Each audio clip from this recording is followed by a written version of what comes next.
right, guys. Welcome. I'm back in freezing cold Indiana after being out last week.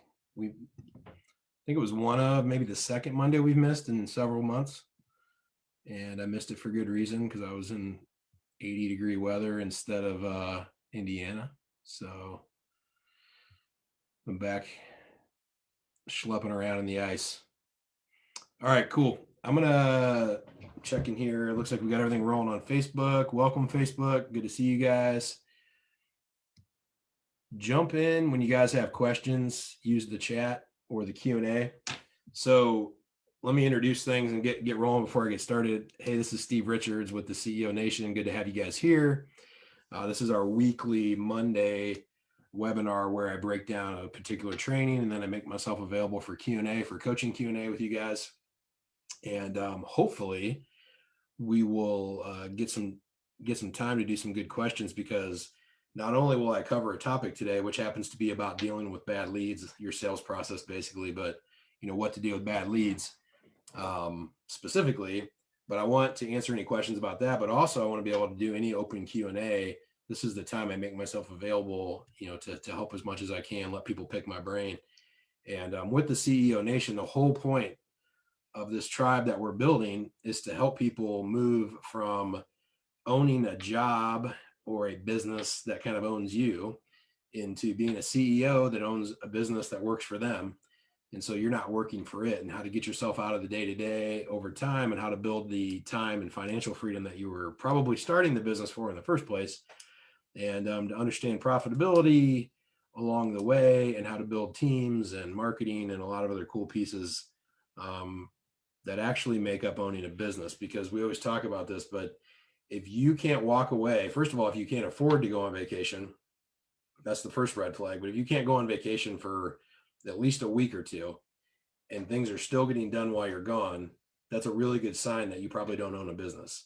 There's a spectrum of this where we begin to own a business or we partially own a business. So it's not like all of a sudden one day the switch flips. So this is a process. It's a journey, right? And that's why we're here, is to help you on that journey. So again, I want this to be interactive. So just pop in the chat or the Q&A. Hey, what's up, Samir? We got to connect, brother. I know that you and I talked. There is a link that I'm going to post out in the chat here for everybody, by the way, which reminds me.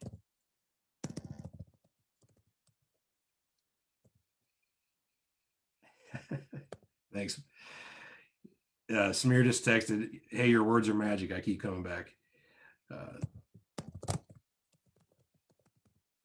All right, guys, I just put a link out. If you guys want to connect for team architects for hiring, or strategy call, talk about coaching, or about our podcast, or anything we have going on, events, whatever, that the ceonation.com/links is a place for you to go now, and you can connect with us in any way that you need to.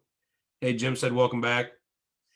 Hope beautiful Florida was great. Yeah, man, it was. It was nice and warm and toasty. What's even better is business was getting done while I was gone. And so I'm happy about that. All right, let's dig in, guys. And so we're going to try to watch, if you're on Facebook catching this now, Bobby's logged in with me. He's going to try to watch comments there. But if you're watching this after the fact, because this is getting pumped in as a replay into the Facebook Live, feel free to post questions or comments there. And Bobby, if you can post the link on Facebook, that'd be great. Appreciate that. Let me tell you guys first really quick, if you're not on our podcast, not watching it, I want to see which just came out. Yeah, so this last episode that came out was from Richard Roop. You guys got to check that one out. There's been some recent ones with Joe McCall, who a lot of you guys have probably heard of. In fact, I like all of them, but I'm a little biased. But Richard Roop, the one that I just did, is literally the first real estate coach that I real estate coach that I ever had 15 years ago. And it's crazy. Like, he and I hadn't talked in years and years and years. and maybe 8 or 10 years. And there is so much in the CEO Nation that comes from him that so many of the constructs of what we did to actually learn business, he was teaching some form of that back then, and it was literally crazy that I just didn't understand how to even process a lot of that, because I was all about flipping houses and wholesaling and creative real estate and contracts and ARVs and leases and all that kind of stuff. And I couldn't see the forest through the trees. And I look back on it, and Richard was a massive influence in our business, and actually for me to be where I am today with the businesses we own. So that's a really good podcast episode. You guys can check that out through the link I posted. It'll take you to our website, and on there will be a link to the podcast. But anyway, all right, with that, today I want to get into the topic today. So guys, ask questions as we go, and feel free just to hit me up. We're going to talk about bad leads today, and the sales process. And so while I'm doing that, if anybody wants to chime in, I'd be curious how many people are doing paid marketing that are on. So just shoot me a chat. And if you are, or even if it's not paid, just let me know how many leads you have coming in on a monthly basis, even if you have to kind of guesstimate. I'm just curious. So one of the things that we deal with a lot is people that are telling us that they have all these bad leads. In fact, many people that follow us, because most of the core businesses we own are real estate, and so we have a lot of influence in that market space and a lot of connections. And I have several coaching students that are doing that, and we have a lot of people attending our webinars and the RIA that we run. And so we're just connected heavily into helping people with real estate investing. And what's interesting is, one thing that I've been seeing more and more over the last 6 months is the market has just been like weird with COVID and like white hot still, most of the market spaces around the country, is that people are wanting to know what they should do with these bad retail leads that are coming in. And so part of what today's topic is we're stemming from is this, because we've seen it so much, but it happens in all the verticals, that all the different people that we help and connect with in the CEO Nation. But specifically in real estate, I'm going to use that as an example today. I know that will resonate with the majority of you guys, is that right now people feel like they're getting a bunch of bad leads, and the people are just saying different things. And so the number one thing that I want to stress is what a lead is versus a response versus an opportunity. And so I'm not going to argue that this is the exact way to define these things, but for the sake of our argument today, I do want to put some definitions around things. Listen, there's a lot of opportunities out there.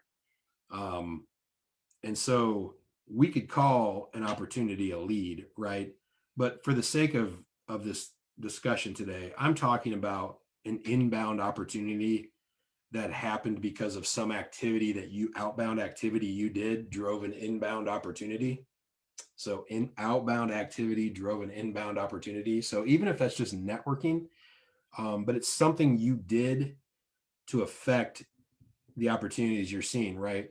So a lot of times that's paid advertising, whether it's mail or paying someone to cold call, or it's Facebook ads, things like that, right? You're spending money. But what happens is we have a message. So there's 3 M's in marketing, right? And so we have a message that we want to put out to a certain market, which is our audience. And then there's a media, which is the channel. And so remember those 3 M's because that's going to be important for the foundation of what we're talking about today. So there's market, the message. Market is the audience. The message, it's the ad copy. It's what we're saying to our audience, right? To the market. And then there's the media, which is the channel in which we're delivering it. And so we may have a slightly different version of the same message that goes out through different channels, whether it's a text or a cold call. It's a cold call script versus a text, piece of ad copy versus what we might have on a postcard, which is a longer version of the text message, right? Because we have room to put a URL and we can brand it differently and things like that. But in general, we may be sending the same message to the same marketplace. And so like we'll buy a list and we'll cold call them, text, ringless voicemail, and mail that person. So we have roughly the same message going out to the same market, but in 4 different channels, 4 different medias. And so marketing starts there. And so when we're talking about our leads, you have to understand, and this is where a lot of the bad leads that come in might be coming from one of two different things here. One would be a bad list, or marketing to the or advertising to the wrong market. So you might be running ads on Facebook and not have them dialed in. So they're just showing up, random people are clicking on them and they're bad. You might have weird ad copy on your website or not convert well, and yet people clicking through who don't seem like they're good leads. Or you might have some kind of message on a postcard that's like, I buy houses cash, call me, I can close quick, I solve problems, which is, by the way, you need to work on that if that's your message. I'm not saying we don't have that on some pieces, but like there's nothing special about that. And so what happens is you get anybody calling who thinks they need a cash sale, which you hope some of them are motivated. But the more open and generic that message is, the more open and generic the response is. And so response is key here, because the response is just the people that are coming back to you from the method that you put out, right? And then what percentage of that response are actually quality leads? That's important, because a lot of us are the number one, not the number one. I want to be careful. The first thing I'm going to talk about, it's not the most important. It's actually like the second or third most important. The number one thing I want to talk about today, though, is getting a response in that actually might be a pretty good response given the message and the media and the market that you put together, but it's not what you expected. But it's not because the leads are bad. You've got to understand the marketing message that you're putting out to the audience. And so the first place to look when you feel like you're getting bad leads is to understand the audience and the message that you're delivering and the method in which, if you're texting 75-year-old people that have owned their house for 30 years and you're texting them, that might not be the best method, because maybe they can't see their phone very well, right? Or because they're just not as up on texting. Running ads on Instagram to people, if you buy a mail list of people who are, again, say they're 70 and older, 75 and older, which we buy younger people than that for our list. But if you did that and then you uploaded it into Instagram as a custom audience, into Facebook, and then ran ads, because those people aren't on Instagram a ton anyway, that age group, and then you're trying to run them through a website that's on a mobile friendly, like that just doesn't fit really well with that group. They're going to do better with a phone call to the house. They're going to be leery, but they're going to answer their phone more often when it rings, because they're probably not even looking at caller ID as much. When the phone rings, they answer it. And so although they're going to be skeptical, you get a different kind of answer rate, right? Versus hitting up a 40-year-old person who just bought their house a year ago, who's busy with their career still, and has a young family, and that's just a totally different vibe, right? So you got to understand the audience and the message you're delivering and how you're delivering it. That's the first place that I would check for bad leads, is that stuff congruent? And maybe you're getting what you should get and you don't like it, but it's what you deserve based on what you're putting out. Secondly, let me finish this thought on there. And so I want you guys to be really careful with using canned messages. Dave Short said, be careful, you're getting into my age bracket. I will not go any lower than 75, because I know that stays ahead of you, Dave. But you text like a madman, and that's not normal being in your 70s, by the way. So let me say this to you guys. When you go to a lot of, you grab an off the shelf postcard, and then you take it and you go buy a list somewhere, somehow, some way, the people you're working with, make sure they all know what's going on. So if you have a mail vendor who's printing mail for you and helping put the drafts together, and they're not interested in what list this is going to, like, that's a big red flag that they're not a great vendor to be working with. They're going to want to understand what the demographics are so that you can modify the type of piece that you're mailing out and the ad copy, and you're going to want to address that differently. And think of it this way too, like if you're going to hit a pre-foreclosure list, and maybe it's maybe it's actually people with a notice of sale that have already been put out and they're within 90 days of a sale date or 60 days. Well, you're probably going to want to mail them weekly 3 or 4 times in a row. Versus if you buy something more like an older aged list of people who have equity in their house, if you hit them weekly, you're wasting your money because that list, they're not going to be, it's not changing as often.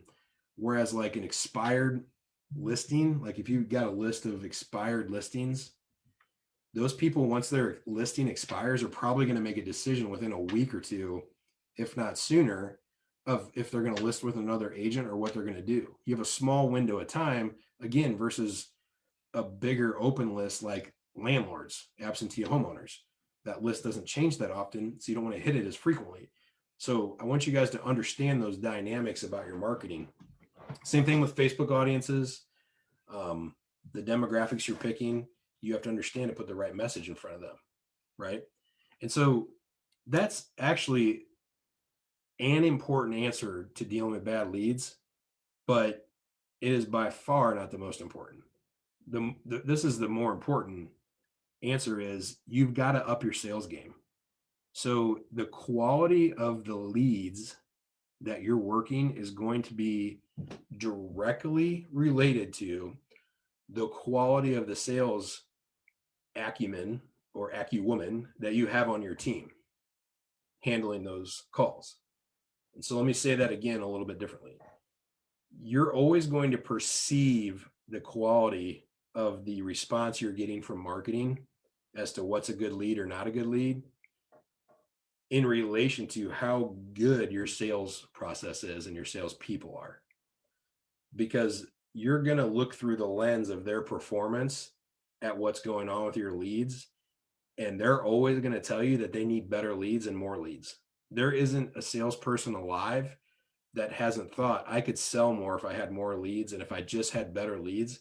Well, the reality is if people were all laydowns and they just called in and said, hey, I want to buy your thing, or I want to sell you my house, or I want to invest in your product, or I want to sign up for your coaching or whatever your business is, then you don't even need salespeople. You need order takers. You need account managers who get on the phone with these folks and just make sure that they're ordering the right thing from you. They're not selling anything, right?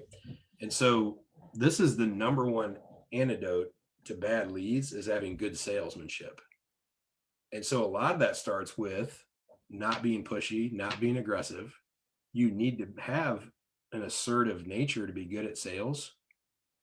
And so if you don't know that about yourself or your people, you need to get an assessment, which is like so important to us.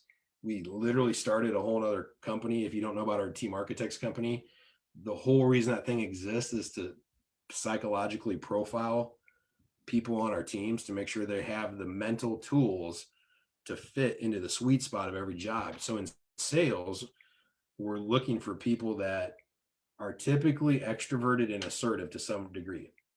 Now, there are sales jobs where I don't want them to be super extroverted, but I typically want their assertive nature to be higher than their extroverted nature.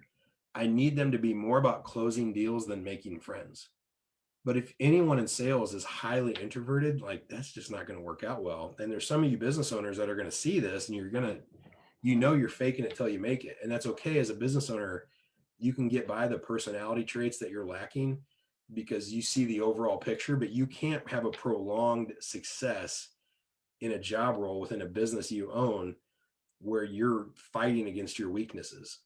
I just don't buy it. I know that you can improve your weaknesses over time, but it is such a monumental task to become good at sales when you're not naturally set up to be good at sales that it's just a waste of energy to try to get there. And you're only ever going to get half to 2/3 of the way there. And then you're always going to be like getting pulled back, like homeostasis, if you know what that word means. There's things in our brains and our bodies that just want us to stay where we are, keep us safe. And so when you try to step out, and if you're introverted and you're doing sales calls, it will literally exhaust you. And if anyone on this phone or this on this call knows what it's like to get on the phone and get exhausted after sales calls, you don't have a personality for sales. A salesperson gets juiced up. The right person with the right traits, and that doesn't mean you're not extroverted. And if you're getting exhausted, it might mean that you're not very assertive, or you may have other tendencies about your expression or your intensity. These are different traits that we measure. If you're reserved and relaxed and calm, it's also hard to get on those calls and really push the excitement and the energy level and get what you need. And so back to what I was saying, when we're looking at the prototype of somebody in our sales organization, the sales process starts with the people. What ends with the people who are doing the sales, because I don't care how good your process is, if your people aren't physically, they don't have the mental tools to be good and excel at the job, they're just, it's not going to come natural and they're not going to be great at it. And again, guys, I say this stuff all the time. Good is the biggest enemy of great. And so what I mean by that is like getting someone on your team or you doing something and it's like good enough, that is literally worse than being bad at something. Because when something's going really poorly, you have your back against the wall, you feel the pressure, you see the negative results, and you want to take action and fix it. But when things are kind of bumping along and they're just not where you want them to be, or maybe they're not where you think they could be, but you don't know, that's a harder place to be. And so, even though that whole first piece I talked about with making sure you're sending the right message to the right people, that's like your price of entry. You got to have that, because if you did have a great salesperson and you did have a great system and you fed them complete crap, they won't stick around. They'll make sales, they'll make, lemonade out of lemons, but not for a long period of time, because they'll move on to a better opportunity. So you've got to get that first piece in order good enough, and then always be tweaking and kind of like perfecting that over time. But secondarily, we've got to build a sales system process, right? A process or a system for sales. And then we got to apply the right people to it. And so when you put the right people, or if you're doing it yourself, you just have to realize that this may be something that goes against your grain. Naturally, you're not great at sales, but you're just doing it right now because you feel like you have to. Just realize it's something that saps your energy and plan accordingly. Don't do it at the end of the day. Don't do it when you have your mind on other things. You guys know what I'm talking about. If you don't love sales, you have to like psych yourself up to do it. I remember I'm literally, I feel like, the best worst salesperson ever. But I know in corporate world, I mean, I had to kind of check my, like, what's wrong with me, because on Fridays I remember I'd have to drink a few beers in the afternoon to do all my cold calling, because I had all these warm clients when we did tech consulting. But on Fridays we had to cold call a certain amount of people at one of the companies I was with for a while, and I'd be like, man, I'm just more talkative after a couple beers and I don't want to do this. And so it's interesting that you have to do these things to kind of psych yourself up if you're not naturally getting energy. Whereas if you're the kind of person that is good at and has the right strengths to be good at sales, and naturally it comes naturally to you, you can actually be kind of worn down and start making calls. And as you're having conversations and you're, even if you're getting no's, you're like, oh, cool, that's 4 more no's. I'm that much closer to a yes. You're getting energy out of it. For those of you that aren't this way, like, it sounds crazy, but you could be worn out from other things and actually step in to make your calls, because when you're done, you're going to feel good because you got your numbers, you made your calls, you had some good conversations, you met some people, you got a lead, some leads in the hopper, you made some offers or pitches to clients, and all that's like what you want to do. And when you're that person, like, it actually builds you up. And so the number one killer of leads, what I see is where people are telling me they have bad leads, is when they have the wrong person that's actually trying to deal with the leads, and they have the complete wrong perspective. We see it all the time where people call and they say, I want this and only this, or don't call me back, or I don't want to talk to you. And what this is like some, you know, unreasonable thing. Like, I want great service or product from you and I want cheap price. Or I want, in my real estate, I want the max price for my property and I don't want to deal with any headaches in terms or whatever. And I want it to be easy. And so these people are unreasonable. And for the person who isn't naturally good at sales, or who doesn't have a good process to follow, or who doesn't understand the real value of what they bring to the table, which is part of what you have to coach your salespeople on, is where they know what their value is so they can feel confident in what they're offering to their clients, which shines through. You've got to get that piece set up. And so these leads that come in that might seem bad, man, I'll tell you what, the objection, when they come in with an objection, like chip on their shoulder, or they come in showing their objection card off the bat, like I think those are great because they're so easy to dispose of. And you can quickly dispatch them and know that you did the best you could and kicked them out as a number, put them into follow up or whatever. Or you can address that objection quickly. And that is the way to their heart. That is the way because they're telling you, here's my problem with people like you. But let me tell you this, nobody that calls in off your marketing that actually is willing to talk to you, no matter what they say, as long as it's not, I hate you, take me off your list, or I'm going to report your marketing or get you in trouble, whatever it is. If it's anyone who's willing to talk to you, no matter what they say, I want $1 million for my $100,000 house that needs work. I don't care. They literally got a mail, a junk piece of mail from you. They got a cold call, a junk phone call. How many times, think about this, guys, how many times if you answer the phone and it's someone, especially if they have many people are using foreign VAs, they have an accent or something, as soon as you think they're selling something or their business, you're like, no, thanks, not interested, click. Or you get a text, you're almost mad, right? Or you get a piece of mail. Like, how often have you gotten a piece of junk mail, unsolicited mail for a service or a product, and you actually called the phone number on it without knowing that company somehow, knowing that you've driven past it, you have a friend that went there, or there's some kind of connection? It doesn't happen very often if you've ever done it. And so the reality is the fact that they came in as a lead means something happened in their life that, again, I don't care what they say when they first get on the phone with you, something happened in their life that made them respond to your marketing, which means that you need to vet that out. And the level of depth and quality that you can get in the people that are following a process that's legit is going to totally turn around the quality of your leads. And they're still the same leads coming in saying the same things. It is so much based on the perspective of the person that's handling that and their ability to know what objections are, how to handle objections, and understand the true value of what they're offering. So I'm going to say that again, to know what objections are common, to know how to handle those objections, and to know what their true value is working for you, or if you're doing it, what your true value is that you offer to this person. So if I know my value and I'm confident, and secondly, I know what the common objections or pain points of these clients are calling in, those two things are like 90% of the battle. The rest of it is just context of knowing how to like naturally build rapport while you're asking questions to uncover what's going on and what their real objection is. And by the way, most of the people give you the objection. It's really easy to say, hey, that's really interesting. Why is that? And if you ask why a couple of times to almost any objection, you will easily, like, people don't even think this. They think I met with the objection of price, and so I deal with price. I don't care what the objection is. If you can attune to them and say, hey, I understand, you're saying that you don't want to deal with this, or you have a problem with this, or you're skeptical because of this. Is that right? Okay, cool. I understand, actually. That makes a lot of sense to me.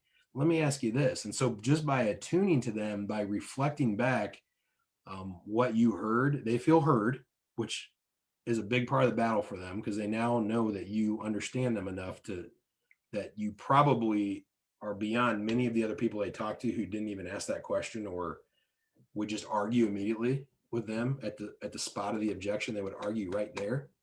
But if I can immediately attune to them, connect, and then ask them a question, and you want to use their name while you're saying, hey, Steve, let me ask you a question. Like, is this what I heard you say? Oh, I can really understand why you would feel that way. In fact, it's pretty common. But let me ask you a question, Steve.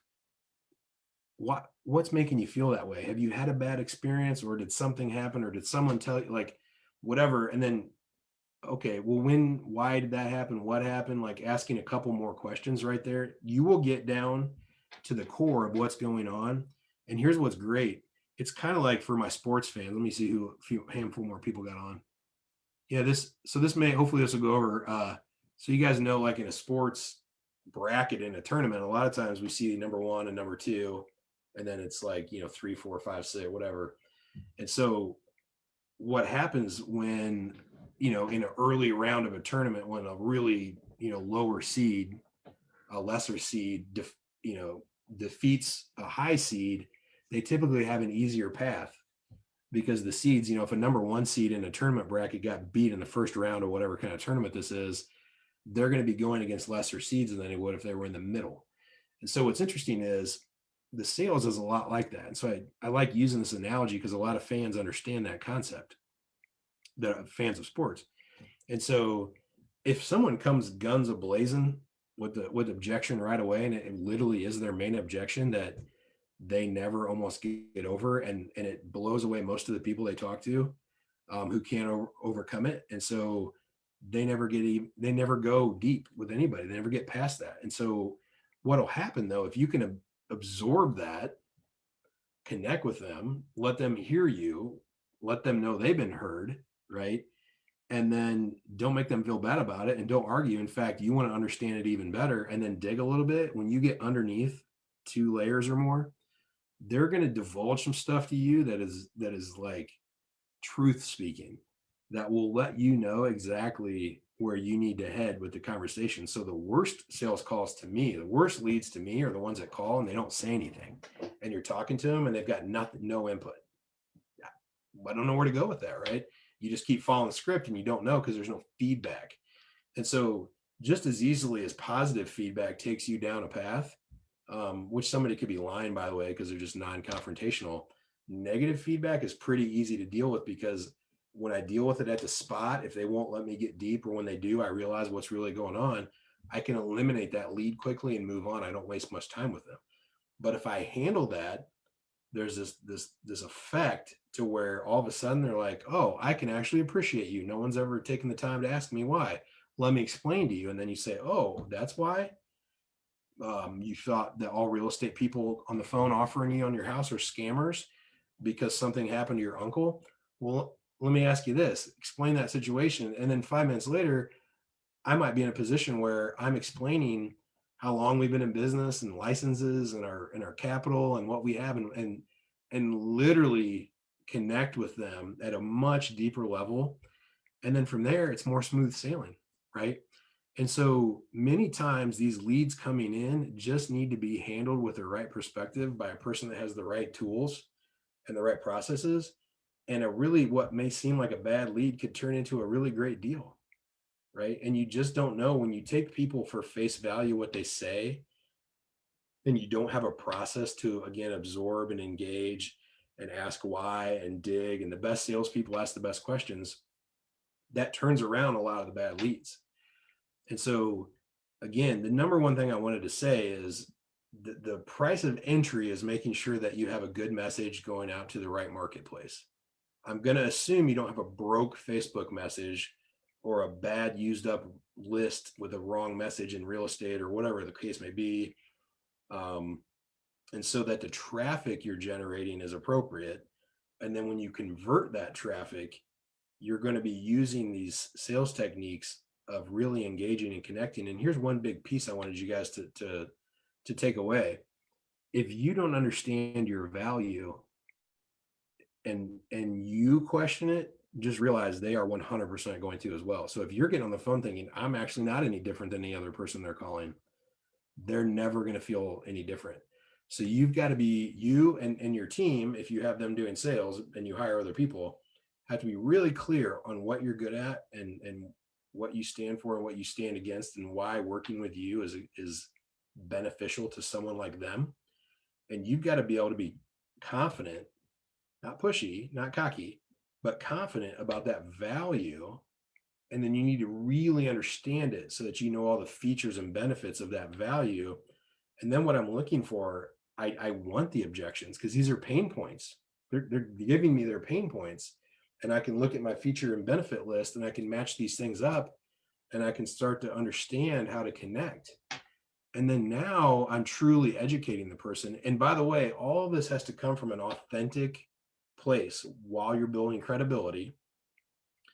And when you get done with an authentic conversation about two people who are pretty clear on what they do or don't want, and you talk, it's pretty easy to grease the skids to get a deal done for when they're going to fall in place. And it's pretty easy to move on when they're not.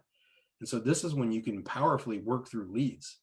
And so if I have a good sales system with the right people and I'm processing these, I'm tracking them, and I'm feeling like I have a conversion issue, I need to start there. But if I know that I'm converting well, but I don't like, and I go back to this other thing that I think is less likely, but it could be, is I'm getting bad leads, like really bad leads, not perceived bad leads, that may be a traffic issue. And so traffic is generating the people to talk to you, and conversion is what happens when you talk to them. Right. And so traffic and conversion are two different pieces I wanted to talk about today. All right. I'm over a half hour into talking on that topic. I hope this has been helpful. Hopefully you guys are just taking some good notes here, but I don't see any Q&A coming in. Does anybody have any questions? Let me see. So I got a couple people doing paid marketing. What do you guys think? Do you guys have the time when you feel like you have bad leads? Chat in there and let me know. Does anybody have any specific examples in their business they want to talk about, or questions? I don't want to draw this one out, but if you guys want to go ahead and move on to Q&A, that's cool too. Like I said at the beginning, if you guys want to do open Q&A on any business topic, life topic, doesn't really matter to me. Hopefully this makes sense. So I would say the number one issue that people have with trying to figure out to distinguish between the two pieces that I talked about so far are traffic and conversion is, let me just say it this way. The number one issue I think people have with coming up with where's my issue or multiple issues, do I have an issue in both places, is because they're not tracking things well enough. They're not using KPIs. It seems like every week I end up talking about KPIs just because it matters that much. But you've got to be tracking for all the marketing that goes out. How much did I spend? What got sent out? What kind of response did I get? What percent of that response are legitimate leads? And then I have to know those leads get put in through a process, right? What percent got put through a process? What was that process, right? And then what came out the other end in contracts, agreements, clients, whatever. And so I'll go through those again, but this is where the rubber meets the road, is tracking the activities that you did in marketing, how much of which things and what they cost and how long they took, and then tracking what kind of response and what percent of that response was a lead.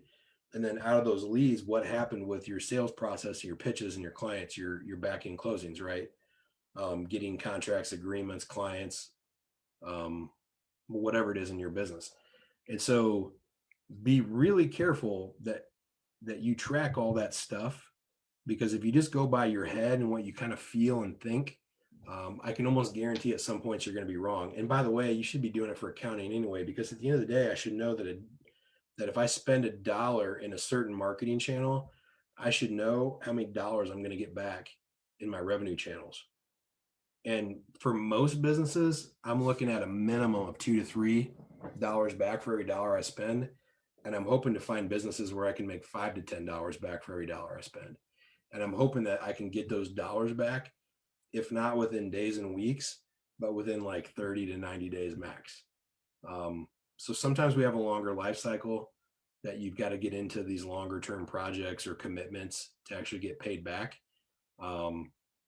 But you just got to be careful, because if I'm getting, 8 to 1 back on marketing dollars spent, but it takes me a year to get there, what is my opportunity cost of waiting that long? And I know I'm getting pretty high level for some folks here now, but it's really important to understand this whole process of bad leads and sales conversion.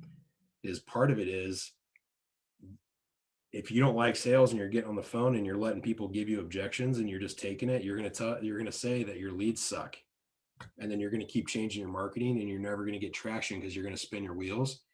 And what we need to do is stabilize. We need to track all these numbers in the process of what's going on.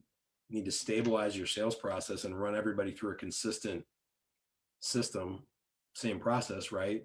so that we get the results on the back and we can actually study them. Because if I say something different to everyone on the phone, I, I can't guarantee anything. I can't build any consistency with that because my numbers don't mean anything because I do and say something different every time. So I got to stabilize the process and I got to track the activities of what marketing goes out, what is said, what happens in the sales process, how many that turns into revenue, how long all that takes. That stuff is really key. If you guys don't have the KPI guide, I feel like a broken record. It's a super easy 25-minute video. If you go to the CEONation.com links, you can access it there. Looks like I got a couple things coming in. Okay, Q&A for current topic. In my message, it sounds like it's not ideal to cast a wide net and better to put out a message that's specific. Curious as to your thoughts. Okay, great question, Samir. So basically what Samir is asking, when I read that, if you didn't catch it, is when you put out marketing, you can cast a wide net or a more narrow net, and you can go wide with your marketing or deep. And so if I'm following you correctly, Samir, you could send out a message that says, I'll buy any house, any condition, anywhere for any price. And I send it to everybody. I buy a list of an entire half of a city and I just send it to everybody, right? Well, that can work, right? But what you have to be ready to do is understand that you're going to have a wider net in your sales process. And you're going to have a wider net in your sales team because you're going to have to handle a bigger brunt of response. And you're going to have a bigger range of specific response when it comes in. So I got to have more people handling more calls, having different and more conversations. At scale, that can work better. In the beginning, if you're in a business or if you're trying to grow in a more consistent, controlled manner, a much more niche list is going to be better because you're going to direct the response down to a smaller amount of people so that like one person or less people can handle that.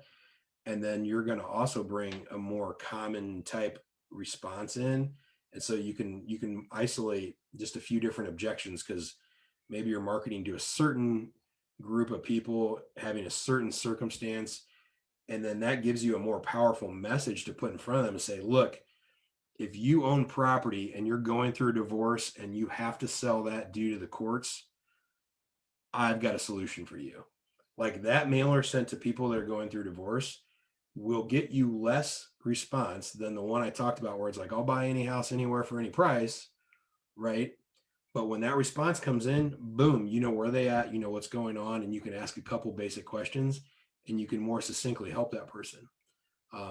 So when you're trying to generate basic business, those lists are easier to deal with. But when you're scaling, you can't get away sometimes from just having those big open lists. The problem is you need to have bigger teams. So when you're a solopreneur in the beginning, I would say cast a more narrow net and go deeper in a list and try to build more rapport and buy a deep list and contact them every which way you can. And so again, we talk about real estate a lot, and I know you're in real estate, Samir. So you might cold call that list, text that list, drop mail to that list, upload it into Facebook and make it a custom audience and run ads to that list. And then you might put a URL on the pieces that go out to that list. And then you put the pixel. If you don't know what I'm talking about, you need a marketing person, but turn your pixels on your website. So when they visit your list, and I know you do probably, Samir, I guess I was talking generally if people don't know. So that when they go to your website, the little pixel means that they just kind of get a cookie on them.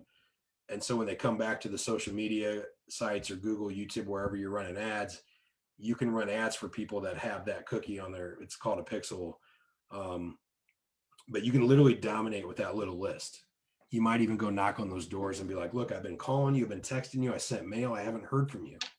And so list management is really important when you're playing the smaller number game. So if you've got that smaller niche list and someone calls you and says, I hate you, get me off your list, take them off. But take them out of the cold call list, take them out of the text list, take them off the mail list, clean it up. When we play these big broad numbers and we're just blasting, people that are in a bigger, is running an ad on Facebook to an more open list. When you're marketing to those people, list management it's still important if you can do it, but it's not as important because you're just trying to churn numbers. And at this point, it's you better have something of value in your message for them calling. So that might be like a free consultation.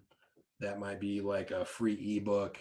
That might be like access to something they can download. But when you're marketing, you want to be giving them something that's of value, because when you go out to these mass lists, you got to differentiate yourself away.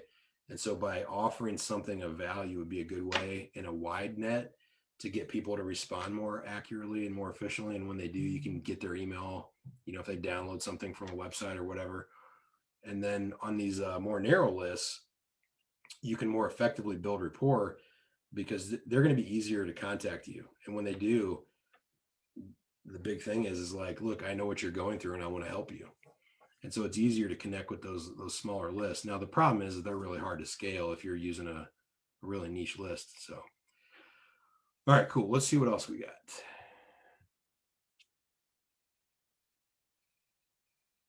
Yeah, hold on, Dave.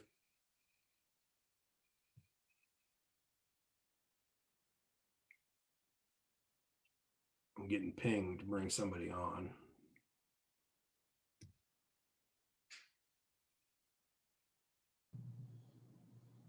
Hey, you there? I'm here. Can you hear me? Yeah, dude. What's up, man? Hey, man. Hey, the only comment I wanted to make, Steve, is, I have a few properties and I get bombarded with people wanting to buy my properties. And what I'm seeing is I think a lot of people are not selecting their list properly, because I'm getting hit with mailers, calls, the whole thing on houses that I've closed 18 months ago, 12 months ago. And I'm seeing some of these wholesalers spending really good money. I mean, the pieces are well done. And, obviously I can't believe it's not $1 a piece to get these, these leads out, and something that's sold 18 months ago. So they're spending this money and not taking the time to narrow it down to really, you can tell they're not focused on getting a certain demographic of what they're looking for. Because I'm getting a lead. I mean, they're calling me on something that's 18 months old that I closed a long time ago. So I just hate to see somebody trying to build a base, paying and spending $1.80 for something that's 18 months old and should not be on anybody's list. Yeah, I see the same thing. I get, because I don't know way more than that. I don't know many of the addresses that even come through. I get text messages and they're like, do you want to sell this house? And I'm like, I've never even seen that address. I'm sure we don't own it. The ones that we actually close on, I usually end up knowing, you know what I mean? I know those addresses because we're owning them or flipping them or whatever. But I don't think it's very true.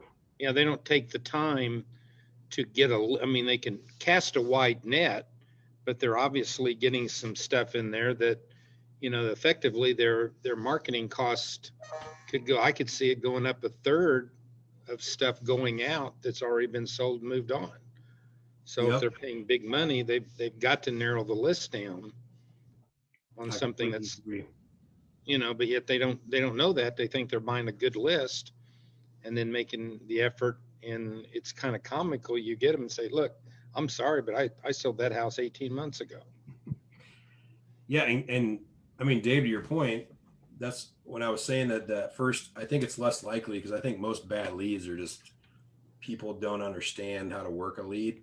But that whole first piece about the marketing and the message, the media, the market, that's the market is the audience. And you're right, they're picking a bad audience. And then secondly, if they're not tracking it correctly, that's what I was trying to elaborate on. I guess this is a practical explanation of what I was saying, is that if you are tracking what's going on with your marketing and you have a tag like we do that's called invalid, where when a response comes in, one of the things we may tag it as invalid. which shouldn't happen very often because it should be a lead or a takeoff list or a repeat, person or whatever. There's a few different things we do, but the invalid one shouldn't happen. But if you were watching what percentage of the response coming in were invalid, you would quickly realize like, oh, I do have a traffic problem. I Absolutely. must have a bad list. I just don't know how I don't think people realize, what's going on. Well, I think the people that are actually making the live calls should quickly know and get some sort of reevaluation of if they're calling. They call 10 calls and 3 of the houses been sold 6, 8 months or a year ago, then they've bought a bad list or created a bad list. Yep. I do not disagree. Part of the reason you're getting all those is since you're the one that brought up age, I guess it's fair game. If anybody buys age equity, there's no mortgages on most of your houses. They're recorded, and at your age, pretty much every aged equity list there is, you're going to be on everybody's, Dave. Well, unfortunately, I don't have a lot that I have to hold. So, and when you do as many deals as you are, yeah, you got a target on your back for people to market. That's for sure. I get it. Cool, man. Anything else while you're up here? Nope, I'm fine. Thanks. Good talking to you. We need to connect. Good meeting. Yeah, appreciate it, man. All right, guys. If let's see. I don't really see anyone else popping in here with messages. If you guys have any last minute questions, let me know. I'm gonna start to close things down. And so, okay, hold on. Looks like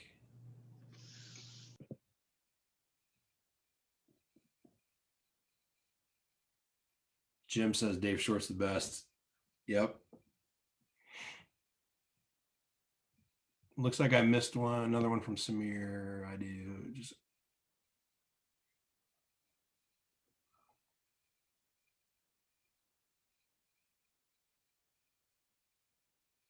okay. So you're saying, so Samir said it's bad to be too specific or deep, such as saying my offer is 8% below market. Yeah. So you're asking in your message if you want to be that specific. Correct, Samir. Let me just bring you on real quick. I don't know if you can talk. We'll see if you can.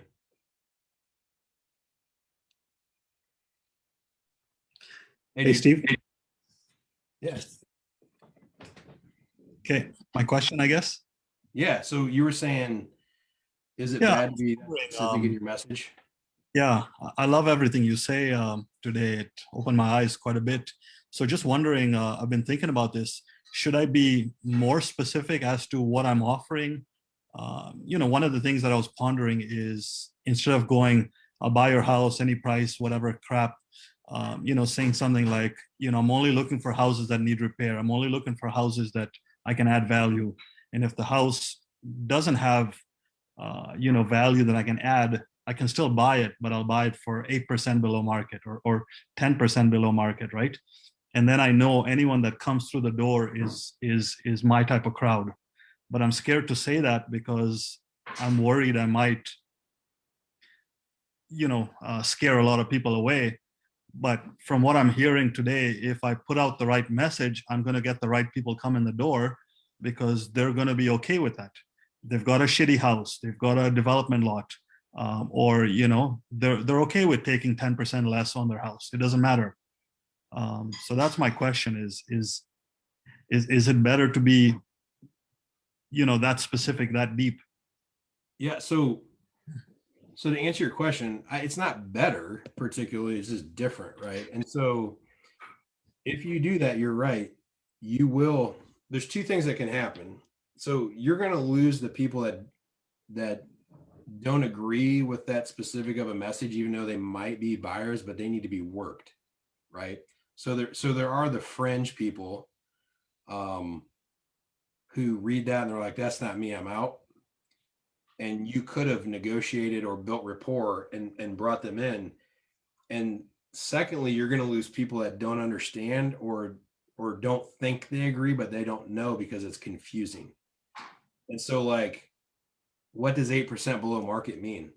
I mean, if you were going to do something like that, I would say like, I can pay you up to 92% of what Zillow says. Asterisks. I have to do my due diligence and blah, blah, blah, blah, blah. You're going to need a little disclaimer at the bottom of that one, right? But do you see how that's projected differently? Yeah. So where I put it in the positive spin, first of all, and secondly, I made it very clear. Like if you can take a calculator and go 0.92 times whatever Zillow says, I might be able to pay you up to this amount. I can pay as much as this amount.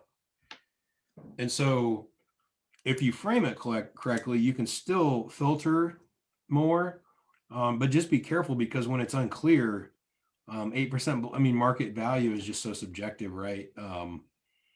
So you might be able to say something like, I can pay you up to 100% of what you would net after real estate commissions if you list your house with a realtor.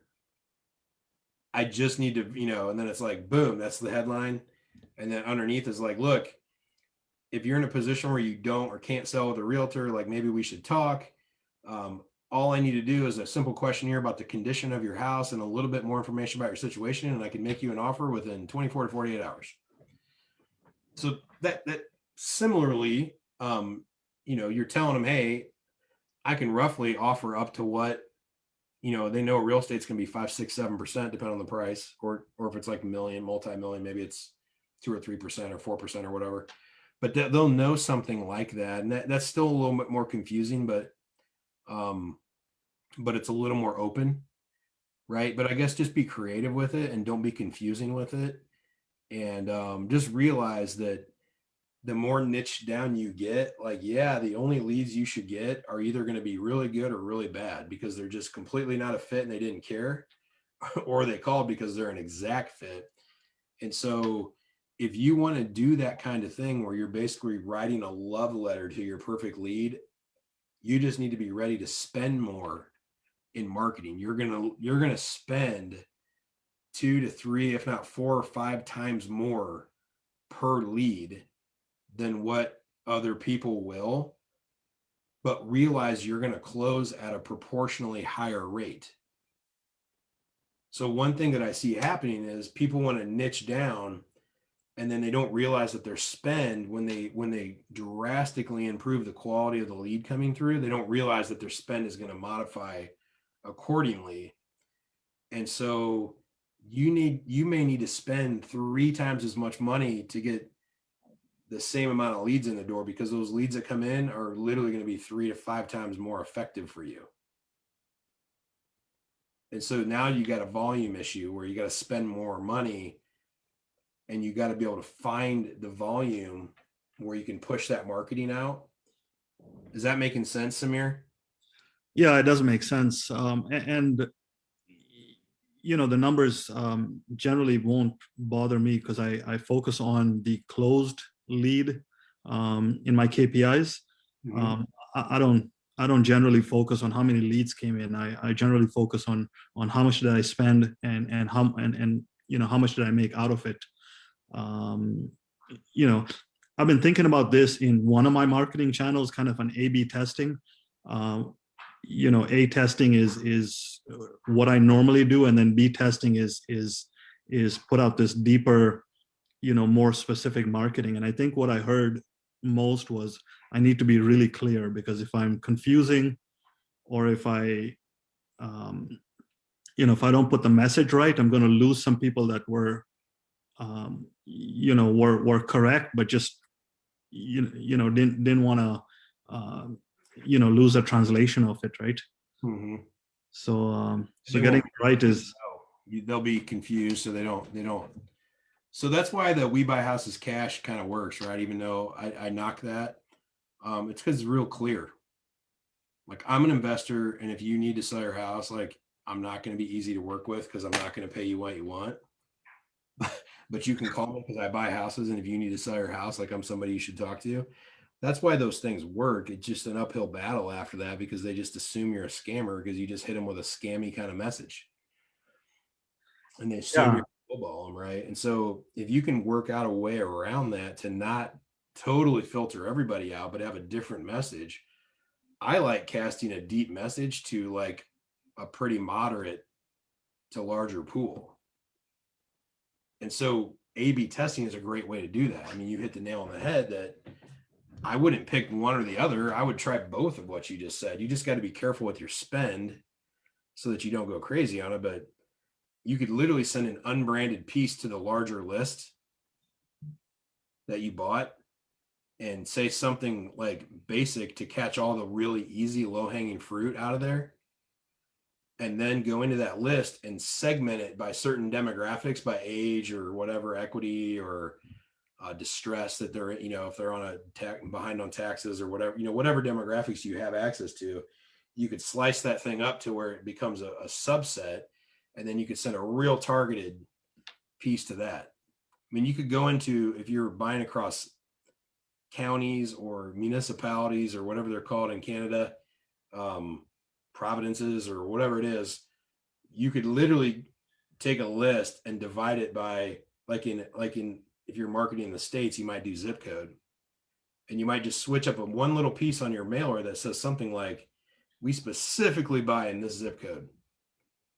And then people are going to see that. And it's like sending a more niche like type message out, but it's really to the bigger list, and everybody gets it. And it just says whatever their zip code is. It says we specifically buy, because that's true. We do. We buy in all these. We buy in 30 different zip codes. But I could add some context, right, to filter my list or to make people feel perceived filtering without actually filtering anybody. Does that make sense too? Yeah, it does. It's just such a mind game on how you do it. I mean, even saying something like, we love your neighborhood. That's better than not saying it. But if we say we love blank neighborhood, and you can like use variable text in your piece, you're not really, cutting your list down particularly. You're giving a perceived filtering where people think it only went to that one neighborhood. That's me. You want them to read your thing and say, that's me. This is for me. Like this, whatever this message is that's something I need or I'm interested in, or I need to hear about. So I love the A/B testing of trying like wide and narrow and branded and unbranded. And again, you gotta be able to know what you're getting into when you're spending money and track it so that you know what's working and what's not, and give it an appropriate amount of time, and kill what's not and add to what is, and try new things. And when you're trying new things, don't stop doing what's working. Always add new little things in, or big things, but add them in what's working. Don't take what's working and stop it for a month or two and then try something new. Because if it doesn't work, you're going to be in a really bad place. Because nothing's working then, right? Because you stopped what was working. So when things are working, leave them. Watch them. Make sure they don't quit working, and keep adding to and try testing new things.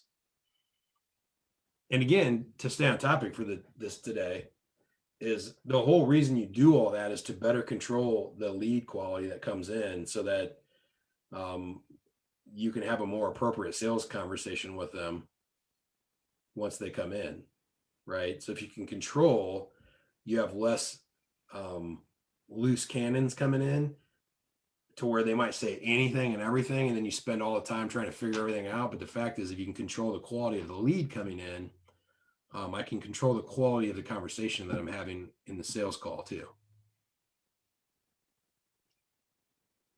Does any of that help? It does. Definitely does. Who would have thought bad leads was a topic that I needed to listen to? So appreciate it. Thanks a lot. Yeah, no problem, man. It's everybody. It's just perspective. Yeah. Right. Yeah. Cool, man. Good chatting with you. Thanks. Yep. All right, guys. I'm a little over time, but I think that was good. I hope that helps you guys with the battle of dealing with bad leads. And so, don't create a system when you think you're having bad leads. Don't kill everything, and don't I hear this in real estate a lot. Like, oh, I'm getting all these leads for like a wholesaler would think I'm getting all these leads that want full price. They're not good leads, good wholesale leads. And so they would think they're bad. The reality is the whole big concept here is that most bad leads are just to have a bad perspective on what's going on, and you're not understanding. You got to get better at sales and you got to get better at marketing. And so don't blame it on the lead. You've got to understand the traffic you're generating and the conversion process you're using to run that traffic through, and track everything you're doing and become students of those two games, and help your you and your team become masters of those two games. And that will help you guys better process better utilize the marketing dollars you're spending, right? By selling and converting at a higher rate, which brings a higher return, which gives you more profit in your company. And then you can invest more in marketing and more in people. You can scale your company. And so that's the whole goal of today. So, all right, I hope this has been helpful, guys. Again, make sure you check out that link that I chatted in there. It's the ceonation.com/links. I'm sure Bobby posted that on Facebook as well. You guys can go there and connect any different way you need to with us. We've got it all consolidated into one place right now. So that's really cool. Got some cool podcast episodes coming. Make sure you go check out that Richard Roop one. If you do, drop me a DM or message. Let me know what you thought. I'm excited about that. He and I have been connected on some different clubhouse rooms, so it's been fun getting connected with him. And I think the only other thing I'm going to mention right now is that kind of sneaky on the DL here on the down low. We're getting ready to plan our first couple in-person events. So not sure exactly when, but looking at the calendar because it's going to warm up in Indy. And so I don't want to invite a lot of out-of-town people here in February, but March is in a couple weeks. And if I want to get people headway into mid, late April for an event, we got to get that thing cranking. So we're starting to work on a couple in-person events, which I'm really excited about. So that'll be good. And I think that's it, guys. Loretta. Yep. Hey, thanks. I didn't see you in there a little while ago.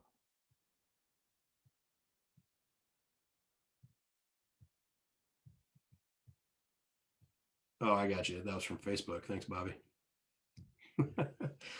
Cool. All right, guys. I will be back next week. We'll announce a topic here in the next few days, and then there'll be the replay of this is in the Facebook group, the CEO Nation. And we'll probably send out a little outline of what we talked about today. So you should be able to download that or look for that. And then we'll see you guys again next Monday, 3:30 Eastern. All right. Take care, guys.